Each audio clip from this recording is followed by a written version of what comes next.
Pessoal, como eu estava dizendo, o vídeo acabou, alguém ligou para mim e acabou interrompendo a minha gravação. Então, como eu estava falando dos maias, tá? Eu deixar vocês que eles desenvolveram isso que a gente chama de cidades-estados. Então, foi uma civilização muito desenvolvida. Lá também, nessa civilização, nós vamos encontrar construções como pirâmides, tá? Pirâmides não era necessariamente apenas algo lá do Egito Antigo, nós encontramos também na América. E essas pirâmides geralmente elas funcionavam como centros religiosos, era como se fossem igrejas, tá? Vamos imaginar dessa forma. Perdão, bem como também reuniões, como se fosse o centro do poder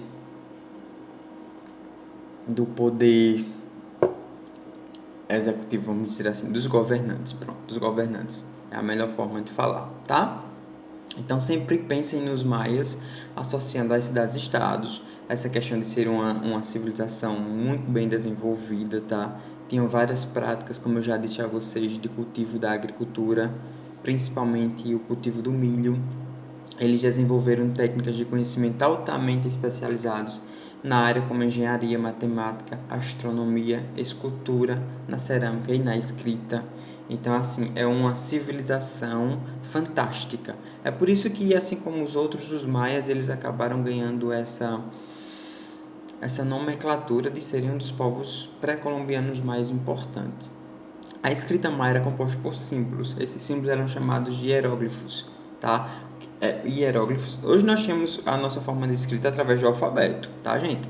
Então, para eles, como eles não tinham um alfabeto de fato, vamos dizer assim, eles usavam essa escrita deles através de hieróglifos, tá? Representado por, geralmente era simbólicos, senhos, desenhos, tá? Desenhos simbólicos para representar o que eles queriam expressar. Como eu estava dizendo, a forma de escrita deles eram esses hieróglifos, tá? Através de desenhos e representações que eles faziam. E onde eles faziam isso? Eles faziam geralmente os desenhos nas paredes ou nos que eles chamam, os que os historiadores chamam de códices. O que eram esses códices, professor? Era uma espécie de um livro, tá? Só que eles não tinham livros de fato como os nossos. Então era só formas de elaboração, lógico, mais rústica comparado aos nossos. E esses hieróglifos, assim, tem até no livro de vocês, se vocês puderem observar, tem vários desenhos e as manifestações que eles faziam nas paredes. E até hoje não se conseguiu descobrir. Vejam que fantástico. É como se houvesse um código que até então não foi decifrado, tá? Então, só eles mesmos sabiam e até hoje com o avanço, vejam que a historiografia avançou, a ciência avançou e até hoje não se consegue descobrir o que eles queriam deixar claro nesses hieróglifos deles, tá? É muito interessante. Deem uma olhada no livro de vocês, tá? Eles desenvolveram um sistema de numeração considerado um dos mais completos do mundo, tá? Por isso digo mais uma vez, é uma civilização extraordinária, a civilização maia. A utilização do zero nesse sistema é considerada de grande importância, visto que esse sistema de numeração ele era utilizado principalmente nas atividades relacionadas ao comércio e administração. Então, veja, desenvolver um sistema de números considerado mais completos do mundo, tá? E era muito usado em coisas que até hoje é usado na administração e no comércio, de fato, porque tratava de quê? De números, como eu bem disse a vocês. Eles tinham também um calendário, como a gente bem sabe, quase todas, ou todas, vamos dizer assim, essas civilizações, elas desenvolveram os calendários. Por quê? Porque eles precisavam se guiar, né? Precisavam saber como as coisas iriam se conduzir, precisavam ter um norte. Hoje nós temos um calendário para que a gente saiba em que ano nós estamos, para que a gente saiba que os meses, a divisão através de meses, até por uma questão de saber a idade da gente, quantos anos nós temos, uma questão de ter uma forma de se guiar, né? A gente faz projeções, estudos, pronto, o ensino básico, o ensino médio, o ensino superior, quanto tempo dura, Então, tudo isso é com base no tempo, no calendário que foi desenvolvido, no nosso calendário. E eles tinham um calendário próprio, até porque naquela época passada eles não tinham o calendário que nós temos hoje, tá? Tenham isso sempre em mente. Então, eles desenvolveram calendários bastante precisos. O que era um calendário bastante preciso? Era um calendário realmente muito detalhado, com informações extraordinárias, por causa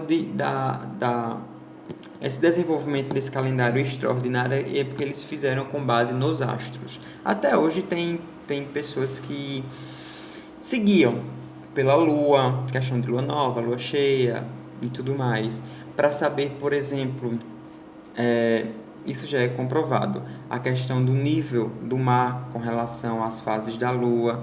Então são coisas, contribuições que vem trazendo desde essa civilização. Vejam como realmente é importante, tá, gente?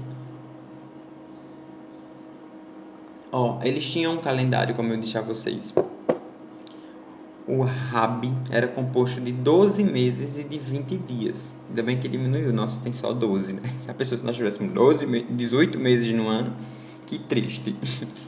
Enfim, mais 5 dias livres, totalizando, na verdade, eram 18 meses de 20 dias, tá? Vejam como, aparentemente, eu fiz um comentário com vocês que o nosso tem 12, mas o mês deles tinha 20 dias. O nosso mês tem 30, 31, né? E o mês de fevereiro tem horas que é 29 e 28, a depender se for ou não ano bissexto.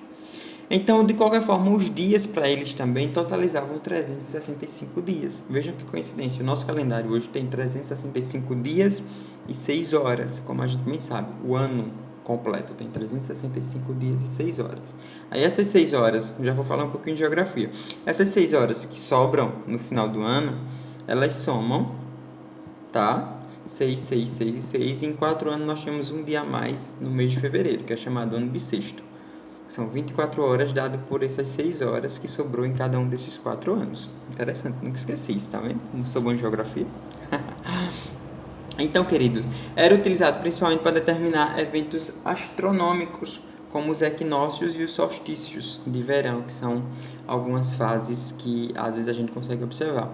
Pronto, eu acho que antes de ontem nós tivemos um evento astronômico belíssimo. Eu não consegui ver porque eu não consegui ficar acordado. Era uma chuva de meteoro. Essa chuva de meteoro ela ia acontecer às 3 horas da madrugada. Então eu não consegui ficar acordado. Queria muito ter visto, mas não consegui. Mas hoje, inclusive vocês podem observar, nós temos um evento astronômico que é a superlua, quando a lua realmente fica gigante, tá? E a gente consegue observar ela maravilhosamente. Hoje acho que está previsto para mais ou menos no final da tarde, entre 5h40 para 6 horas. Quando realmente o sol se pôr e a lua começar a sair, já vai ser possível perceber a grande lua. Evento maravilhoso. Então, queridos, por hoje eu vou finalizar por aqui, tá? Eu não quero que vocês fiquem sobrecarregados de conteúdo, não. Mas eu quero que vocês vão revisando todos esses assuntos que nós estamos vendo, tá? Para que vocês aprendam, para que quando for nas próximas aulas que eu for falar sobre as outras civilizações, eu não vou repetir mais os maias, vocês precisam saber de todas essas informações importantes sobre os maias, e aí a gente vai discutindo. Se forem surgindo dúvidas, vocês podem colocar no dia da minha aula. Professor, pronto, hoje não é a aula da gente, então vocês podem colocar, professor, eu tenho uma dúvida sobre isso. Aí quando for no momento da aula, eu esclareço para vocês, tá? Então fiquem bem, estudem direitinho. Prazer muito grande conversar com vocês sempre. Tô morrendo de saudade de cada um de vocês. Se cuidem direitinho, tá? Façam as atividades, as minhas, as dos outros professores, para que a gente continue aprendendo direitinho, tá, gente? Um beijo bem grande para vocês.